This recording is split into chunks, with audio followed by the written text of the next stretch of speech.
Evening, everybody. Thank you very much for tuning in to the Moneyfarm Open. It is our second one of the year. Tonight, we'll be talking all things pension, and we have two very experienced people to talk to me about what's happening with the pensions market at the moment. I'd like to introduce Tom McPhail, who is our pensions expert from Langcat, and we have Lily, our very own Lily Sparrow from Moneyfarm, attending as well, and she's the investment consultant here at Moneyfarm. So I think without any further ado, I'd like to kick off with talking about what's been happening recently in the pensions market, which I think has given a lot of people a bit of a scare. So Tom, I think I would like to kick off with you because I think you've obviously observed what's happened recently. We had the mini budget and then suddenly things just went awry. Can you tell me a little bit about exactly, or at least describe to our audience what happened? Sure, thank you. So pensions all of a sudden were front page news, and generally that's a bad thing, right? Pensions are supposed to quietly do their thing. So when you see front page news saying, panic selling with pensions, that's not a good thing, right? Yeah. Interest rates were going up generally around the world anyway, and a lot of people probably have seen their mortgage rates going up. So here, America, Europe, interest rates are going up. That was happening anyway. The problem was we then had the mini budget, and it was quite a bold mini budget. Yes. It was quite almost reckless. Yes. And it spooked the bond market. It spooked interest, and so suddenly interest rates went up very quickly. That was a problem for pension schemes generally, and we might come on to talk about money purchase pensions a bit later on.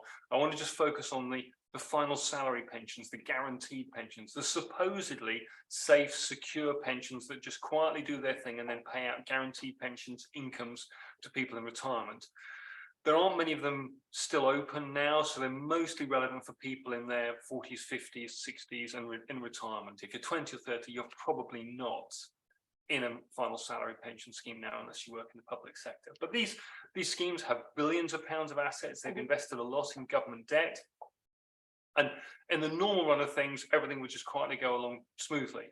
But because interest rates went up very rapidly, and because of the investment strategies that these pension schemes adopt to match their assets against the liabilities they've got to pay out, all of a sudden, it turned out they've been a bit too clever, and they had to start panic selling their assets. Yes. So then the Bank of England had to step in to buy the assets off them. Otherwise, they'd have had to sell more and would have got into a downward spiral. Now, that's been headed off at the pass. So panic over. There is a parliamentary inquiry going on into how this happened. Yes, so yes. There are questions to be answered about it all. Can we actually say the panic's over though? Yes. Okay. So I think that's an important point. Stability has been restored. There is no sense that these final salary schemes are about to collapse. So definitely panic over. And I think it's also worth making the point that even if a pension scheme had gone bust, which is pretty rare, because as long as there is a sponsoring employer that can keep paying money in, that's all good. Even if a pension scheme goes bust, there is a lifeboat scheme called the Pension Protection Fund, which is very well capitalized, and that sits behind all the pension schemes. So whenever, very occasionally, one of these final salary schemes does start getting into financial difficulty, that lifeboat scheme steps in and guarantees people's pensions, or the bulk of their pensions anyway. So yes, the Bank of England had to act. Yes, it got a bit scary for a while.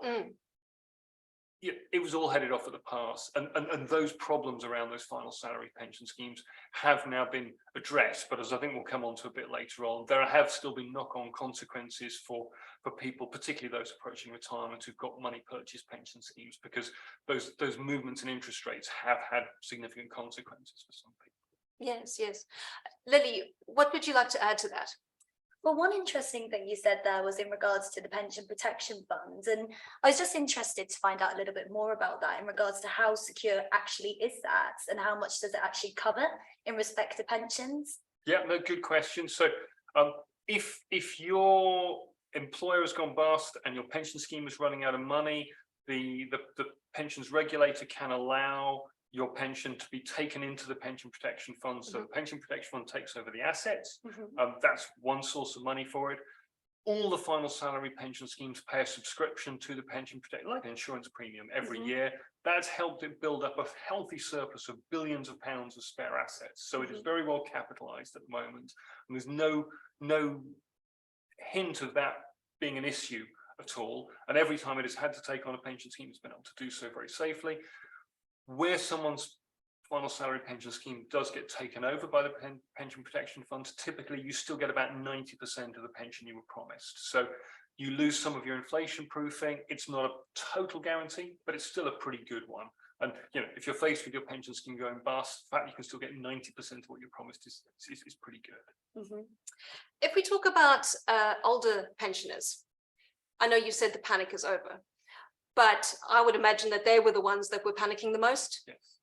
So they may have felt, oh my gosh, they may have thought to themselves, oh my gosh, should I take my money out now? Should I withdraw, or should I stop paying? I mean, what's your advice to that if they're still thinking that, even though the panic's over? So anyone who might be approaching retirement, who is a bit worried about any of this stuff, I mean, there's a couple of things to observe there.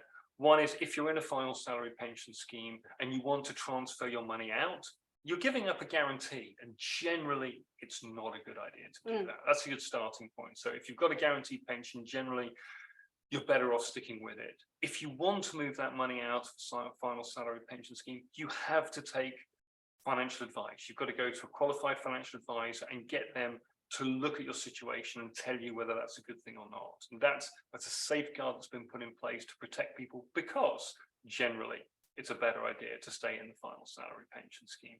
And if you do want to move your money out, you've got to take that advice.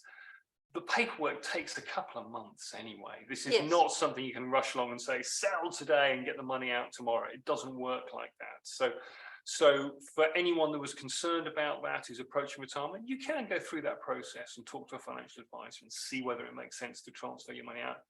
And you can do that, but probably the answer will be no, just leave it where it is, because that guarantee is worth hanging on to and it's worth keeping. Absolutely, absolutely. I think at this point, I'd just like to remind our audience, feel free to ask questions whenever you like. You don't have to wait for me at the end to say, are there any questions? So if there are any questions, burning questions at the top of your mind right now, then please do put them in the chat and we will certainly read them out.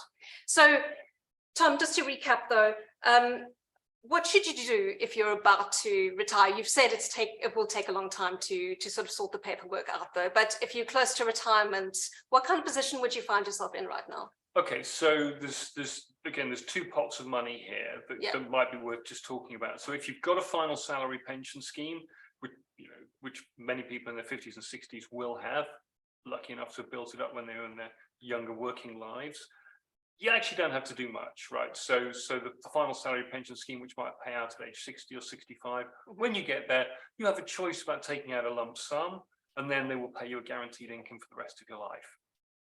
And that's it. That's pretty much all you need to think about. Yeah. You can defer it if you want. If you decide you don't need the money now, you can go back to the scheme and say, just pay it to me later. I want to carry on working for a while.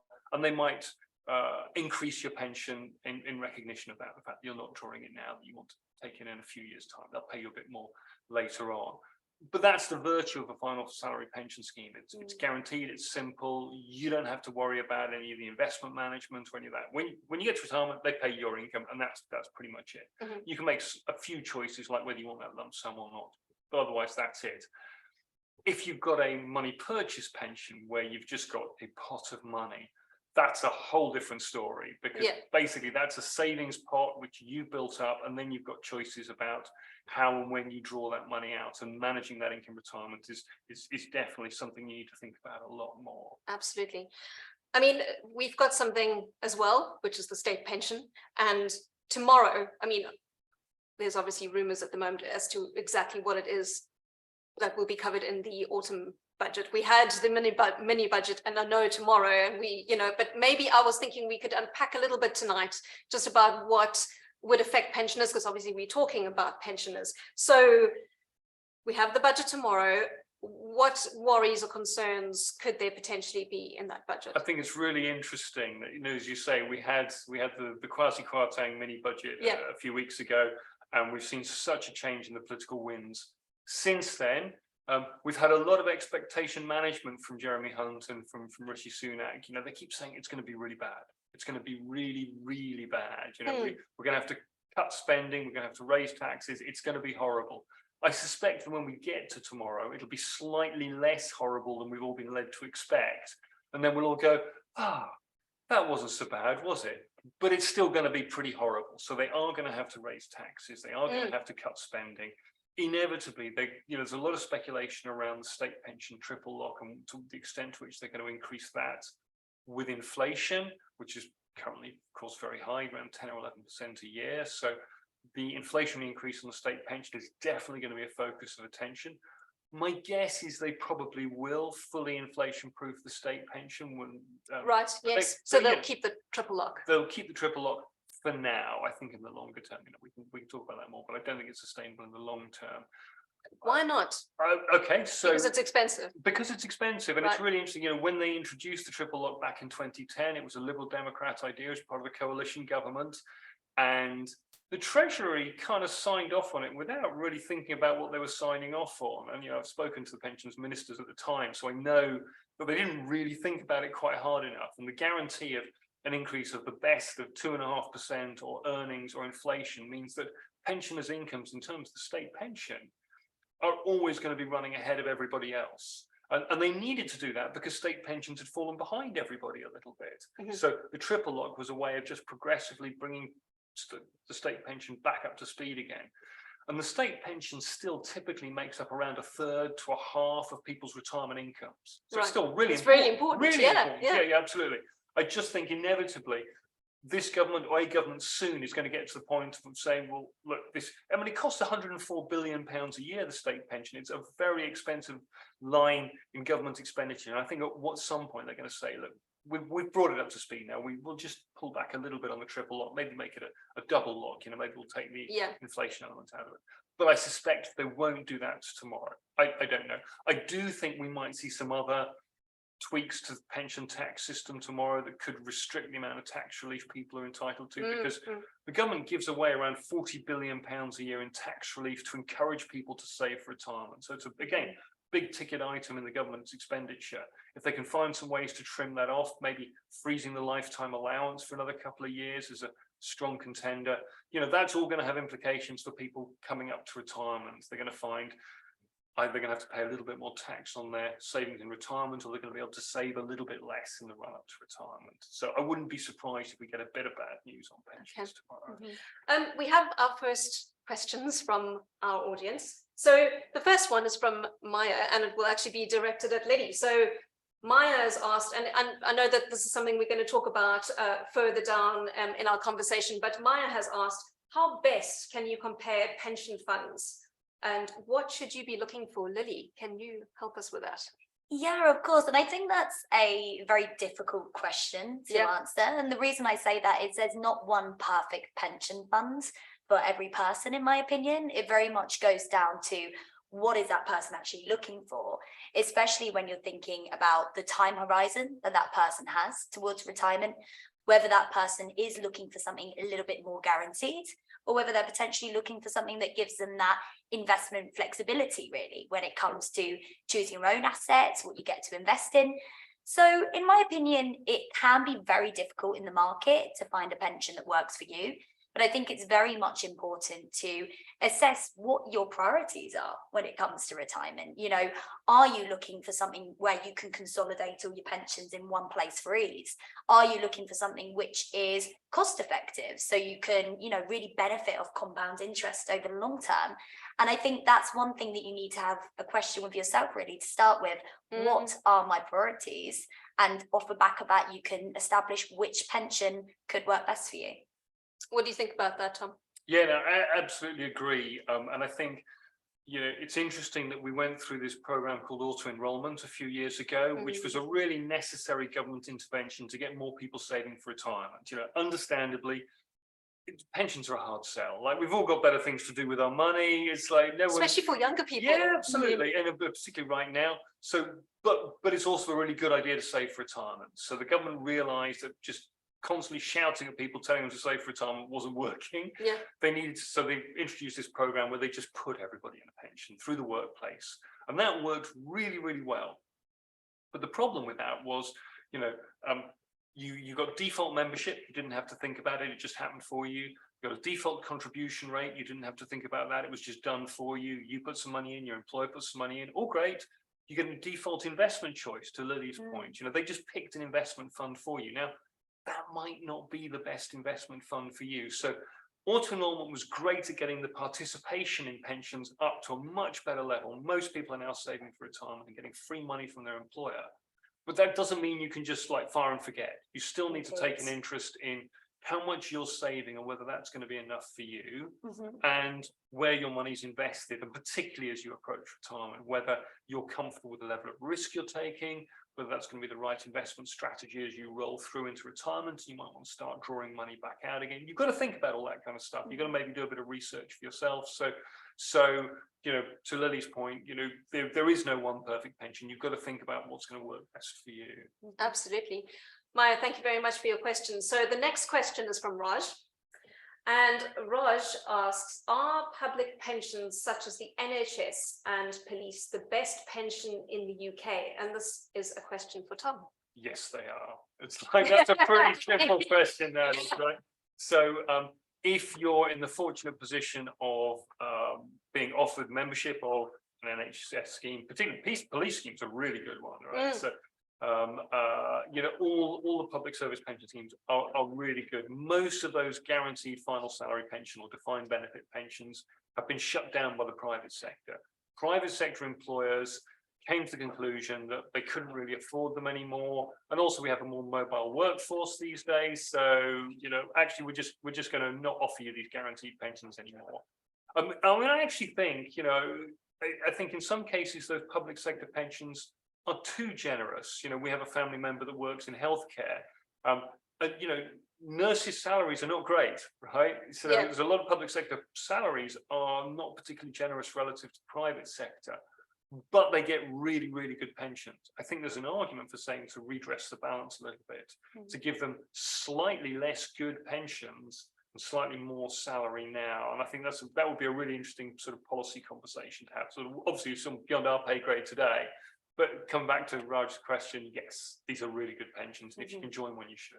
Okay, let's squeeze in one more question before we go back to our actual agenda and topics. Again, another one for Tom. You're popular tonight. So we've got, Tom, how do we fix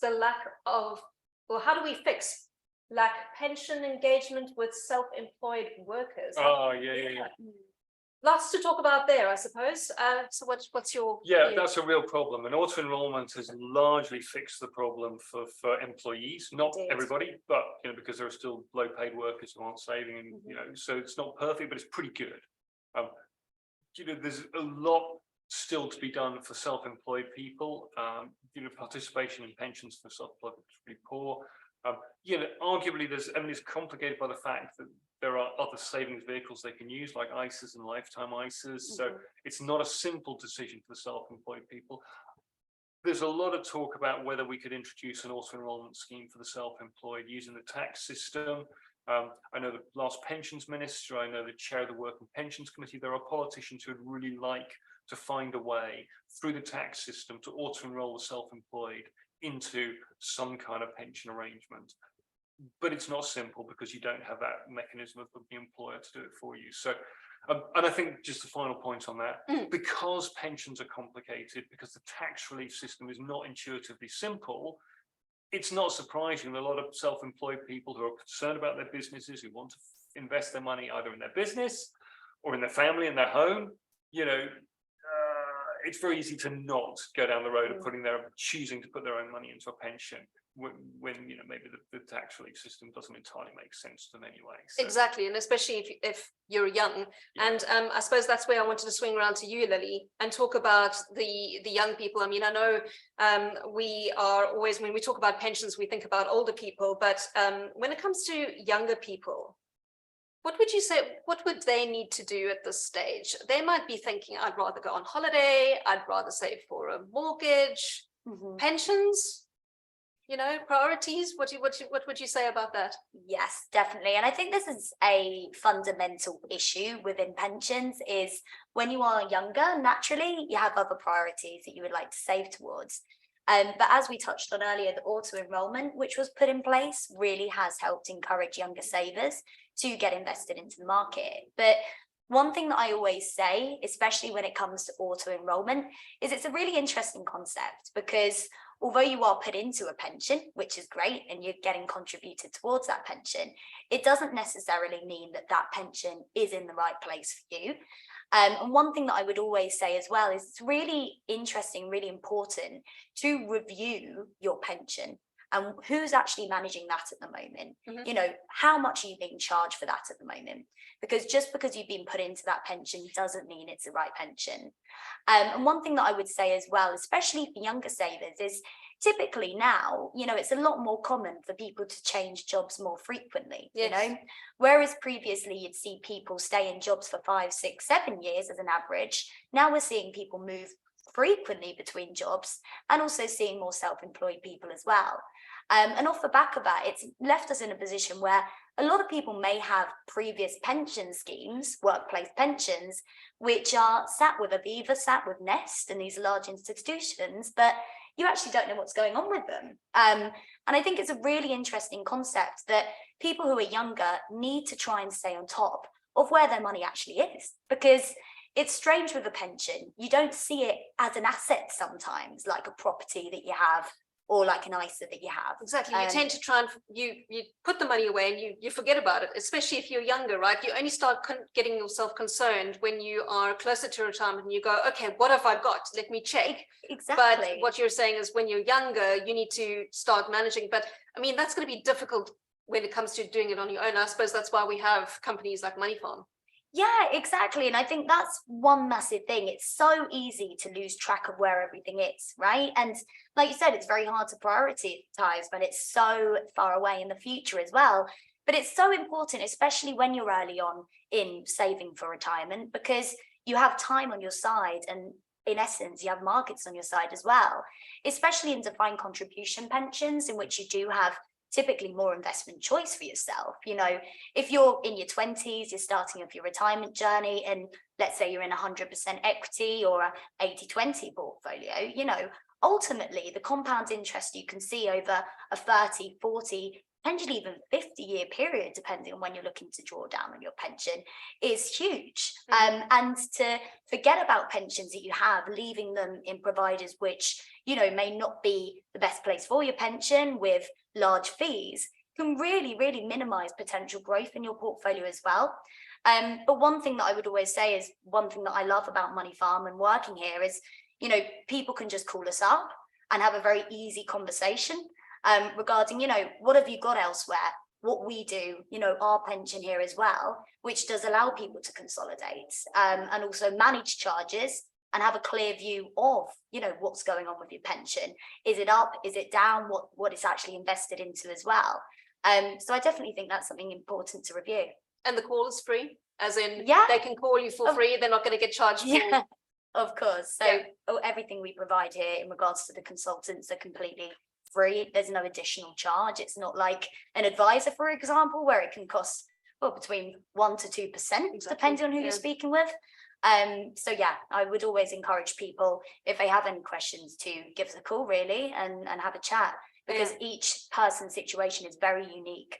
Exactly. And talking about questions, I'd like to remind the audience again to please do ask us any questions. We have some really good experts here to answer those questions. So I think I'd like to go back to you, Tom, just to talk again, just briefly about younger people and what your view is on whether it's a good time to invest.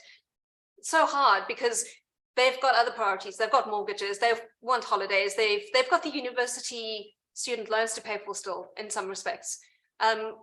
You know, how do they get their head around pensions? Yeah, no, it's a really good question. And actually, I just also want to endorse something Lily said there, because about 20 years ago when I changed jobs, I got to the point where I had about 5 different pensions.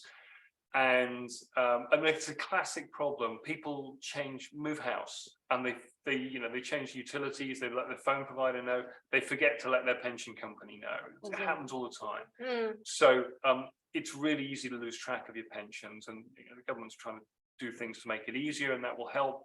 But when I changed jobs about 20 years ago, I brought all those 5 pensions into one place, and it just made managing it so much easier. One big pot was so much easier to keep an eye on control than 5 little pots with different funds all over the place. So I'd absolutely endorse what Lily said there. So I just wanted to make that point. Now, in answer to your question, it's always a good time to save into a pension. Yeah. Right? There is never a bad time. And I think coming back to that point about auto enrollment, if you're fortunate enough to have an employer, then if you join the workplace pension, they will give you free money. Right. So if you, I mean, the standard terms for auto enrollment is you put in 4% of your pay, your employer puts in 3%, and the government puts in 1%. Now, it does vary from employer to employer, and if you're a higher rate taxpayer, you'll get even more money. But that effectively means that when you put in £1 today, it'll be worth £2 in your pension tomorrow. And there are very few other ways of saving money and investing money that will give you a 100% return on day one before you even started trying to invest it and get the investment growth. So if you can do that in your 20s, by the time you get to retirement, it will make a huge difference. And I just want to make one other point on that. There's an old rule of thumb. It's less true today than it used to be, but it's still worth just thinking about. The right amount to save in your pension is half your age. So if you start a pension when you're 30, that will be 15. That's the percentage of your salary you should be saving for retirement. So at the age of 30 will be 15%. If you wait until you start a pension until you're 40, half of that will be 20. So it'll be 20% of your salary, right? Well, hardly any of us can afford to save 20% of our salary into a pension. We've got many other things to pay for. Bills. Yeah, right. So the point is, if you started in your 20s, that compound interest Lily talked about will make a huge difference. And the earlier you start, the easier it will be to build up a decent retirement pot. Because the alternative is you'll get into your 60s and look at that pot and think, well, it's not big enough. So you'll have to add more years at the other end, and you'll have to keep working when perhaps you would rather not keep working. So time is a huge asset with saving for retirement. You can just get started, even if it's a small amount, start early, keep saving, you'll be glad of it later on.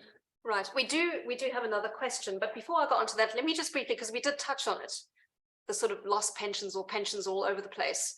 Lily, I know this is something Moneyfarm is able to help with, right? Yeah, so in regards to finding lost pensions, it's not something that we can directly assist with. But one thing that I would say is, like Tom said, the government has got a massive push at the moment to help assist people finding those pensions. Right. And one of the things that the Gov website actually provides is a lost pension tracker, in which you pretty much put down where you worked, what times you worked there, and it can give you a bit more of an indication regarding where that pension could be. But one of the things that Moneyfarm does do is we operate a self-invested pension plan, a SIP, which is a defined contribution scheme, which allows you to consolidate as many pensions as you would like in one place. Yeah, so if you have them all over the place, it doesn't matter, right? I mean, your service will help you consolidate. Yeah, exactly. And I think one nice thing with pension transfers, especially between the defined contribution market, is they have become easier to do, in the respect that a client would sign up with us, they would open a pension, and then we will actually reach out to their current provider. So the client doesn't have to do anything like calling Aviva, for example. We will do all of the hassle for them. And also we can do multiple pension transfers at any one given time. And I think it's really interesting with consolidation as well, because I know we talked about it in respect of younger people, but especially when you're getting to drawdown age, it's such an important concept, in my opinion. Reason being is drawdown, if anyone's been through it, you know how complicated it can be when it comes to the paperwork, when it comes to the tax relief, especially when we're looking at different options to drawing down, especially with defined contribution pensions. And that can be a really interesting thing. If you consolidate in one place, you're doing it once, right? Rather than having to go through the hassle of doing it individually with every different provider as well. So yes, I think it's relevant at any point really throughout your retirement saving to potentially look at consolidation as an option. And one thing as well, which is very key on consolidation, is fees. Because if you have your money spread around with different advisors in different places, ultimately you will have a lot of small pots, let's say. And typically with providers, you tend to see providers charge a higher percentage to smaller pots, right? But if you consolidate in one place, one thing that it means is you potentially can, of course, have full visibility in one place, also helps with drawdown, but also in regards to fees, typically you will have a lower fee structure as well, because the overall percentage would drop. So it's very much something for people to think about in regards to ease, but also when it comes to cost and really the effect that it's going to have on the overall process. So yeah, I do think it's a very important thing for people to think about and to find really old pensions that people have forgot about, you know, even if it is just £2,000-3,000 sat in a, you know, in a pension somewhere, remember that can grow as well because it is being invested, and that's something to think about. Absolutely. So just to turn back to the questions from our audience, and which are coming in, which is good. I would like to thank you very much for your questions. So Tom, here's one for you. Seems to be quite a nice one. It seems to be talking about property. And the question is, there's this ongoing debate about saving for retirement by investments like property rather than pensions, especially for people with limited companies who can't save for pensions. Do you have a preference for pensions, even though there are other ways to save for retirement? Of course. So, and with property doing so well recently, maybe not so much at the moment, you know, I mean, I suppose there is that alternative at the back of people's minds, that especially if the property market's doing well, why would I go for a pension then? Okay, that's a really good question. And I guess the high level answer to that is I would rather someone used property to save for retirement than that they did nothing at all, right? So everybody should have a plan. Like most of us, we're lucky now, you know, prosperity, you know, most of us will get to retirement age. You know, that wasn't the case 100 years ago, but you know, you're probably going to need a pension. You're probably going to need some income in retirement. You're going to reach a point in life when you don't want to carry on working. You want to have some savings built up to be able to draw on them. So everybody should have a plan for what they're going to do when they get to that point. Now, personally, I think using a pension makes a lot of sense because of the tax breaks, because of the investment diversification potential, because of the flexibility of pensions. So, you know, all of that is there. If it's nothing or property, then you use property. I think there are some significant drawbacks with using property. It's pretty illiquid, it's pretty inflexible. So if you build up a portfolio of rental properties and you can live off the income you get from those, well, you know, good luck to you. That might be, I know for some people that's been a very effective strategy. Yes. There are individual savings accounts, there are other investment vehicles you can use. So I'm not saying a pension is the only way to save for retirement. I think the combination of the tax breaks, the flexibility and the diversification, the fact that you can create an investment portfolio that is tailored for you personally, means that for most people, most of the time, a pension should be at least part of your retirement savings strategy, even if you have a second property as well that you might want to look to provide you with some of your income in retirement as well. And I just want to make one final point. Don't just assume your house is going to be your pension, because you're probably going to want somewhere to live in retirement. And if you sell your house to provide you with an income, you've got nowhere to live. So there's a limit to the extent to which you can use, even if we've all seen good house price growth in the last 10 years. That doesn't necessarily mean you can just use your house to provide you with an income in retirement. And actually, I'd really like to add something on that as well. Absolutely. Because definitely all those points are so relevant. But one thing that you touched on is pensions can just be parts of your retirement plan. I think when it comes to everything in life, especially longer term saving, it's important to incorporate a bit of everything. You know, if you have the means to have a property, if you do have a means to also save into a pension, you've basically got more arrows in your bow in that respect, you know. And one thing I would say as well when it comes down to these, tax is a massive thing when it comes to property. And I'm in no way a property buy-to-let expert, but it's something I'm looking into at the moment, getting a buy-to-let property. And the first thing I saw is, oh my God, you basically reap no reward from the income, because of the tax. So I think definitely pension is an extremely tax relief product, and people should utilize that as much as possible, especially if you do have buy-to-let properties, which you are going to be taxed extremely heavily on, especially when we're looking longer term as well. So we have another question from our audience. Thanks very much for sending this question in. This one seems to be a bit restrictive, but we'll go with it. It says here, Tom, if you are given a magic wand and can make only one improvement to the UK pension system, what would it be? Wow, okay. Only one. Only one, that's tough, isn't it? I've got a list. I think I would, it's kind of a big one thing. I would actually take the whole tax relief system and I'd simplify it. Right. I think one of the problems with pensions is people, it's not intuitively straightforward how the tax relief works, how the various different tax breaks works. There are quite a lot of little quirky aspects to it at the margins that people can find off-putting. I would really like it to be simple. I mean, because the tax breaks that we've talked about, they're all really good. They all help you build that retirement pot, but they're not intuitive, they're not simple, they're not engaging. What do people find confusing? So there's the question of how the tax relief works, how you get the free money from the government.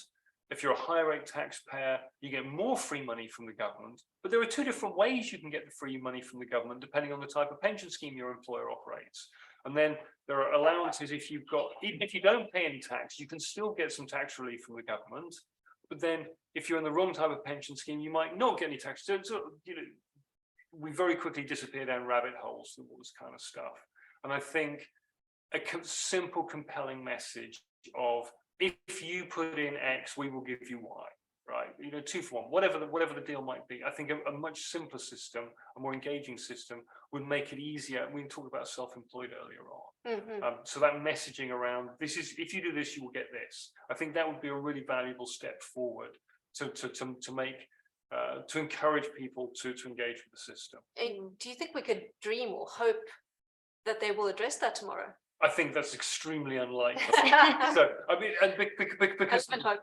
because because over the years, the Treasury is torn in 2 directions.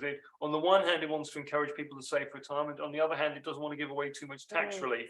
So it keeps introducing more restrictions and controls on the annual allowance and the lifetime allowance and so on to try and stop people getting too much tax relief. And because the incentives, the tax relief is linked to the rate of tax you pay. If you're a 45% taxpayer, you get a different deal to a 40% taxpayer, who gets a different deal to a 20% taxpayer, who gets a different deal to a non-taxpayer. And oh, look, it's got complicated again.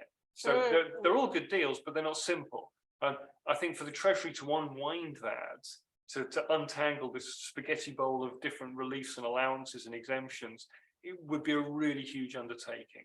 So I don't hold out much hope they're going to go there tomorrow, but that would be my magic wand solution. That would be, yeah. I know it's unfortunate that it can't be addressed, but Lily, if you had a magic wand, would you want to do anything?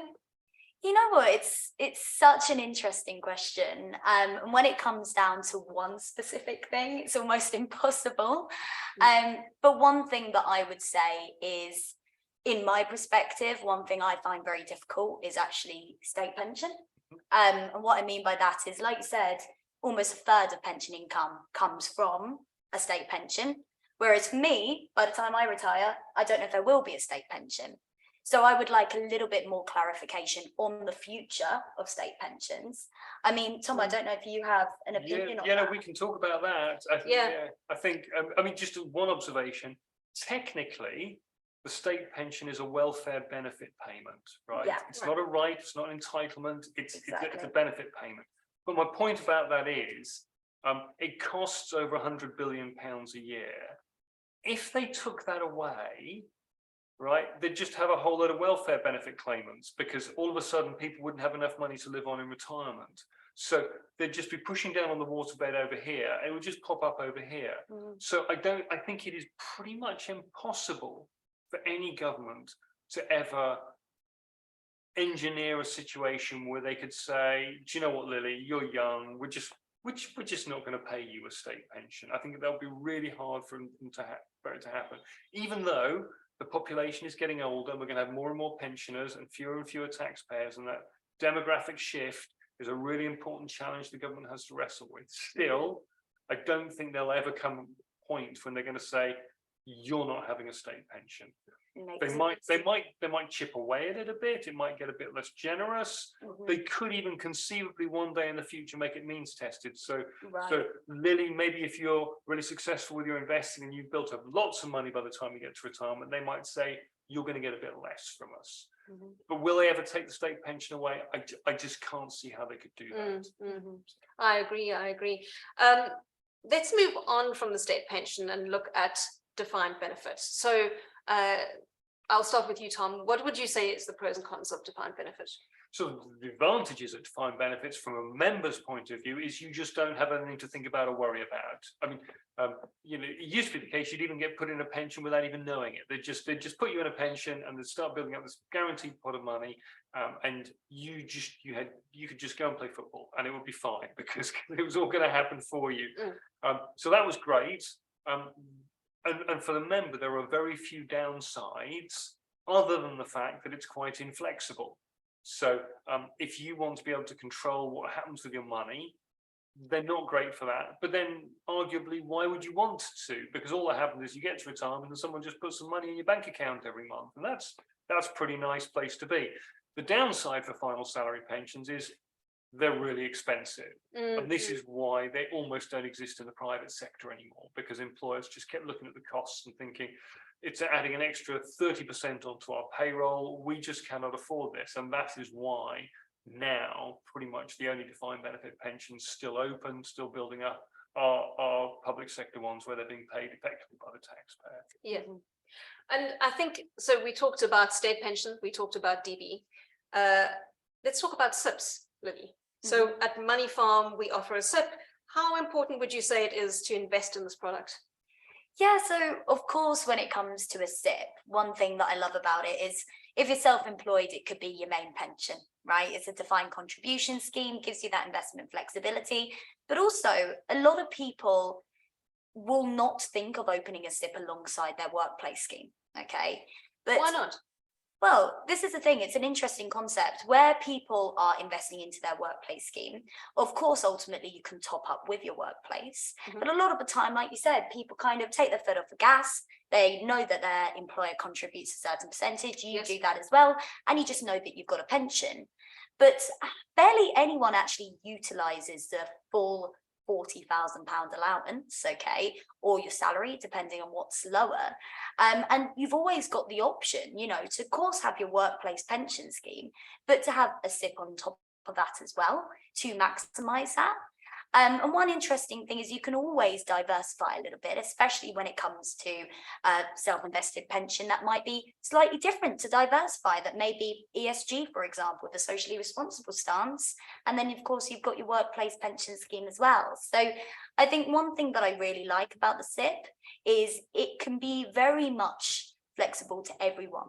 In the respect of if you already have a workplace pension, if you're self-employed, if you wanted to even move your employer contributions over to a SIP, in most cases you can do that, especially with a Moneyfarm SIP as well, if you're not happy with the workplace scheme you're in.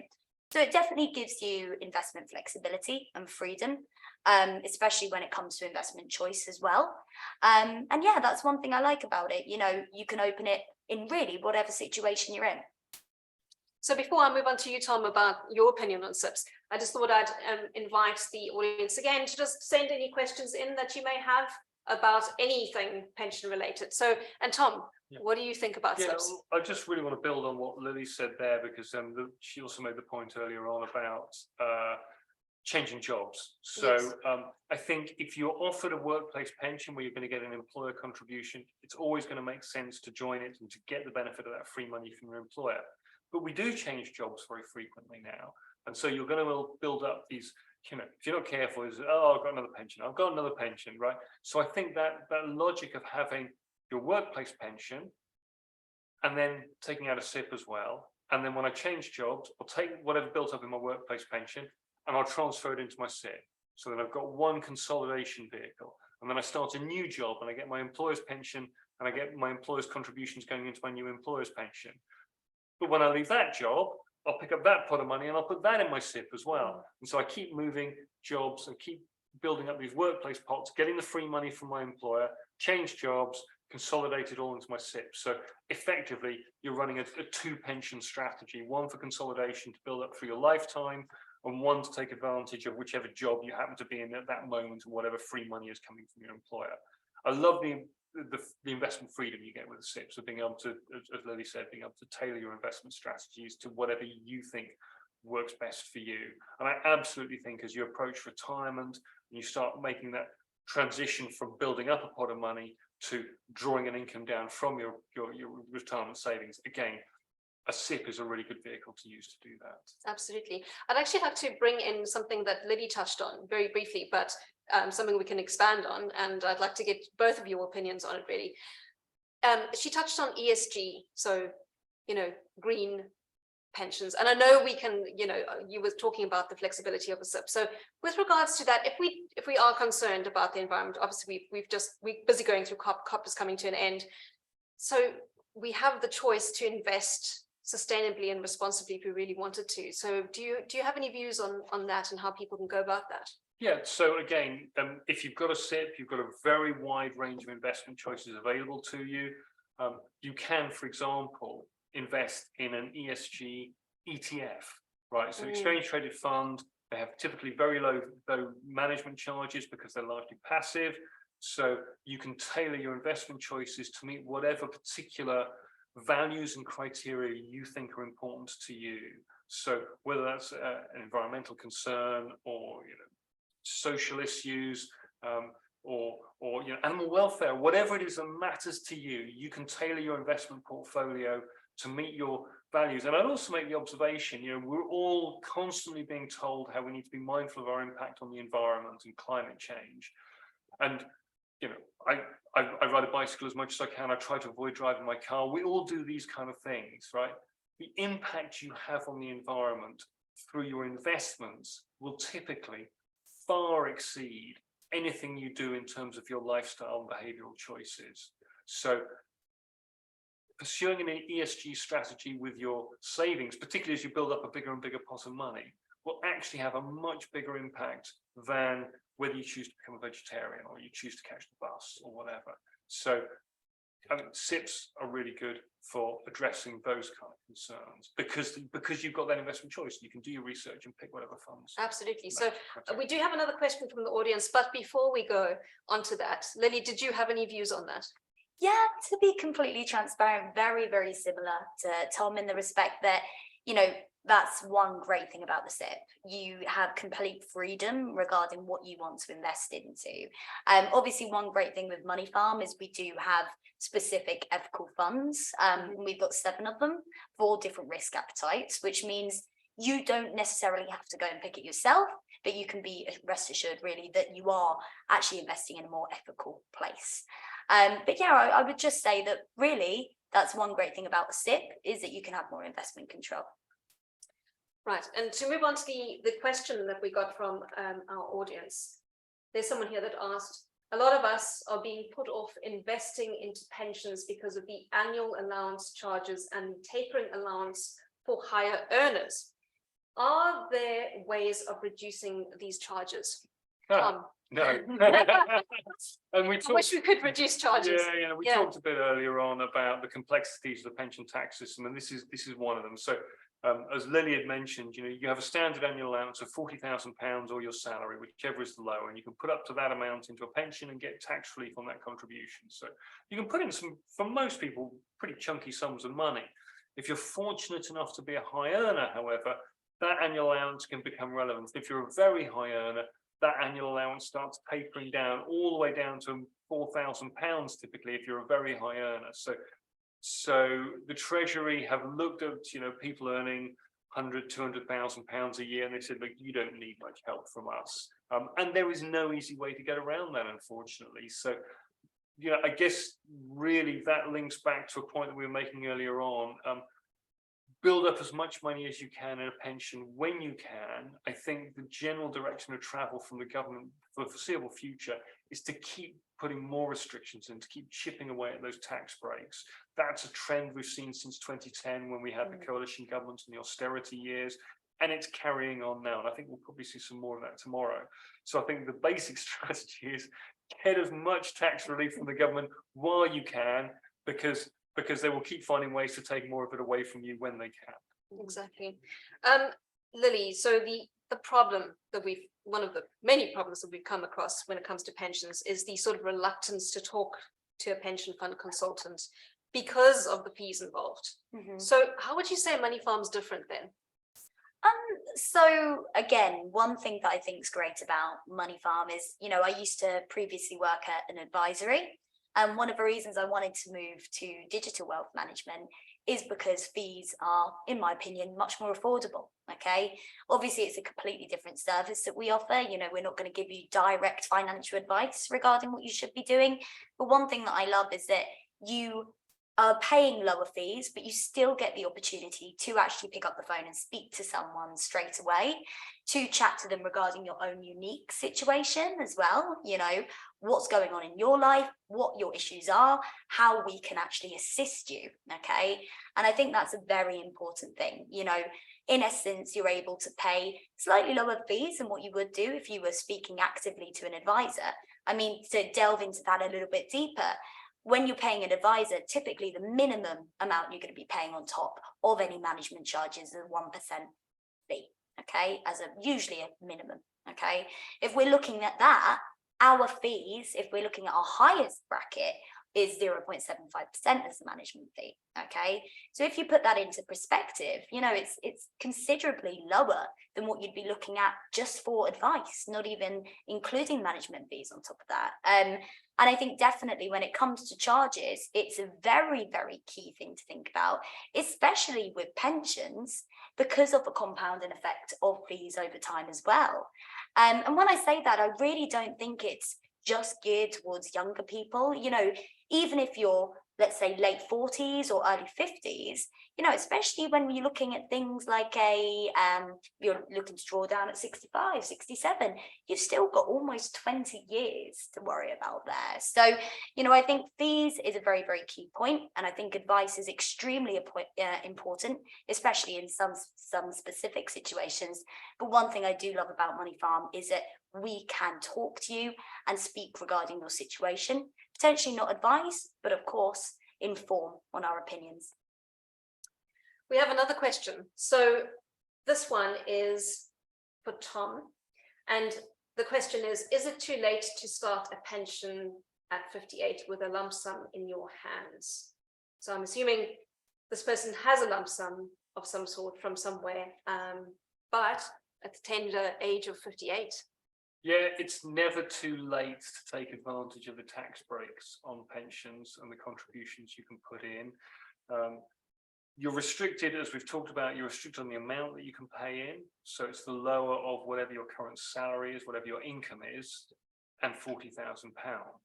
But that means if you're currently at the age of 58 earning £40,000 or more, for example, then this tax year you could put £40,000 into a pension, of which, as a basic rate taxpayer, you'd only actually have to pay £32,000, and the extra £8,000 would come from the government, free money from the government. And then you could do the same thing again next year. And that possible, so I mean, we don't know how much this lump sum is that this individual's got, but that just illustrates, you know, you can put money into a pension, get free money from the government. It's in a tax-free fund as well. It will grow tax-free. You don't have to pay any capital gains tax on any investment growth in the fund. That's a big win. And then when you come to draw the money out, you get at least a quarter of it back tax-free, and then you can choose how you want to draw the remainder of the income out. You have control over that. You can take it all out as a lump sum if you want, but then you will pay tax on it. So I would argue, even if you've not been saving in a pension this far, it's still worth looking at a pension as an option for putting that lump sum in and getting some tax relief on it. And then you could do it again next year, you could do it the year after. So over a number of years, you could potentially still put in quite chunky sums of money. Yeah. And yeah, sorry, I was going to say, Lily, with a 58-year-old called you up, I mean, Moneyfarm will take them on, right? Well, this is just a quick question for you, actually, off the back of what you just said, Tom. For someone who hasn't invested into a pension before, potentially this individual, would they be able to backdate contributions for example? And you know, so I can't remember how far you can go back now. It used to be you could go back 6 years. I don't think you can go back that far anymore. And it's a good question. I honestly can't remember. So one to look into. Give us your details and we'll come back to you. Yeah, no, absolutely. Yeah. I mean, yes, that is definitely something that if it's on your mind, that it's definitely something that you can contact us about, and we'll certainly get that answer for you. Yeah. I think I'm just conscious of the time. We have sort of come to a very close. I mean, we've covered a lot of ground, but it's almost 7 o'clock. And I think I'd like to sort of close off with our overall theme, which we asked when we sent out our email. We said, and to draw people in, but I think obviously there are people that have been drawn in for other reasons, but we said, does a perfect pension plan exist? And we don't have too much time to talk about it, but maybe we can ask you both just to quickly answer that question. Tom, you can kick off first. I think you can create, if not the perfect pension plan, you can certainly create a pension that is tailored to meet your needs. So it doesn't come for free, it does cost money, but whether you're in a final salary pension or you're saving in a SIP with Moneyfarm or wherever it is, you can choose how much you pay in, where your money's invested, how long you save for, when you're going to take the money out. You do have a great deal of control over that. So you can create something that looks a bit like the perfect pension for you within your circumstances. The one thing we won't give you is, no one's going to give you, is a big free bag of money and say, there you go, you've got free retirement. And I guess that would be the perfect pension, wouldn't it? But so absent that, you do have a huge amount of control over what you do with your retirement savings. And you, Lily, quickly, what is, is there a perfect pension plan out there? Yeah, and ultimately, I completely agree with Tom with this one. I think, no, you're never going to get the perfect pension plan in regards to 100% tax relief and all this additional money. But definitely one great thing about pensions these days is you can tailor it to what you want. And there's a lot of different schemes that allow you to do that. So definitely, I would say you can get close to it, even if you can't get 100% there. Right. Well, I think that brings us to a close. We do have our own link that we have that we will share here, where you can book an appointment with Moneyfarm and get your questions answered, especially if you didn't get your questions answered tonight. I apologize that we couldn't carry on and talk about pensions, although the people that we have here are very passionate about the topic and could probably talk all night about it, but we don't have all night. So I'd like to thank Tom McPhail, who is the pension expert at Langcat, for coming all the way from Bristol. Thank you very much. And we have Lily Sparrow, investment consultant at Moneyfarm, very knowledgeable about the pensions as well. So thank you very much for that. One last reminder, though, is to let us know what you thought of tonight's topic, what you thought of tonight's panelists. We'll send you a bunch of questions just at the end. It's not going to take you very long to answer those questions, but we'd love your feedback on what you thought about tonight's event. And we will be making improvements if it wasn't to your liking, but I certainly hope it was. I thought it was very interesting chat, and I would say that our panelists were very knowledgeable about the topic, and I'd like to thank you again for being here. And thank you for listening to Moneyfarm, our Moneyfarm Open event. We will be doing more of these events in the future, but we obviously appreciate your attendance as well and giving up your evening. Thank you very much.